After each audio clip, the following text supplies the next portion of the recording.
we knew we had to get up early, as it is a popular spot, the Mark. I was hoping again to find some Baylor on, so we went for our toasties to discover Carnival was starting. Carnival is a holiday, so although it wasn't weekend, it might as well have been. We had our toasties from the lovely lady serving us in bunny ears, and then we headed to the spot, which is on the mouth of the Guadiana, where it separates Portugal from Spain. So we were as eastwards in Portugal as we could be at this point. The Guadiana is an impressive river, and you can see this boat pushing in. We were fairly down the, it's not even full bore ebb here, and you see it slowing down there. It's massive tide. When you've got a southerly wind and an ebbing tide there, you can't even be on this breakwater. There's a big standing wave. It's horrible. And here I learned that these old boys, I kind of recognise every single one of them from my trips here over the time. And lots to say about them, really. It's great to see that they've all adopted now to using the bubble floats or the those plastic weighted things. I can't remember what they call bombardiers, something like that. To whack out the little delta eels. Everyone doing it the same because that's what they know. Had I got in there, I'd love to have run a different rig through there. But herein lies the problem. These are lovely guys, yeah? You got to remember, these have fished this spot since they was knee high. It's their spot. And their way of fishing is to follow the fish, not to set your spot and fish in the English way. So we did end up, so it's all about the colour line, and we did get pushed off by these guys.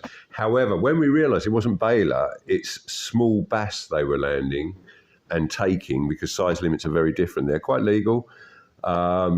Luke and I was less impressed to fish there, really. Almost certainly there's some bigger bass in that colour and down deep, but to fish it properly, we lost the angles. We got kind of pushed off.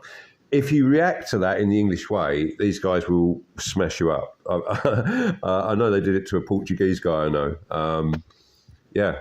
But you don't, it's just because that's not how they're thinking. You have to drop in with their thinking, and then they're lovely. They'll look after you. If you slip, they'll drag you out. Very slippy rocks there. They know them intimately.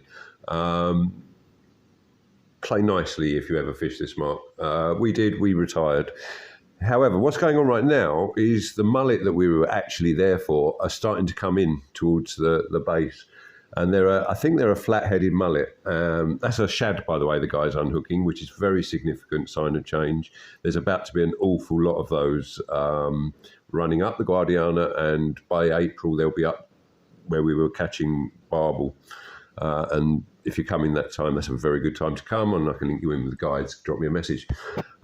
These mullet, had they got to the edge, these are feeding almost certainly on a little tiny shrimp. And it's all about that colour line and the freshwater coming down. It all ties in. It's quite interesting, very interesting actually. You see there's the shoal out there, but there's actually another shoal coming in following tight on that line. Once they got to the shore, we could have had a mullet a cast with one of the Colin McLeod mullet patterns. But we didn't want to watch these bass getting killed really, so we pulled out. And we actually gave ourselves the afternoon off. This is a walk through Oliao, through downtown Oliao. This is the original sort of kind of fishermen's cottages, all tiled, all beautiful, some in need of repair, some immaculately restored. The downtown guest house is an immaculately restored one of these.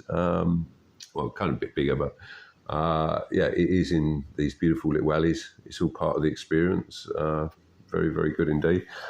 So yeah, it's fishing biased. It's not full bore fishing.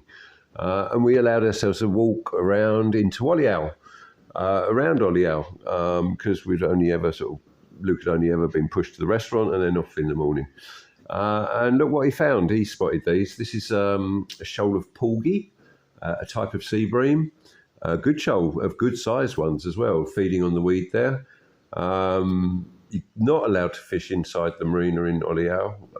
It's a night, which is great actually. It gives the fish a break. You often see very good bass in there, and good luck to them for being in there. They've learned. Just as the same as some of the biggest bass come and visit the inner marina in Brighton. But these are, as he pointed out, hallucinogenic if you happen to eat one.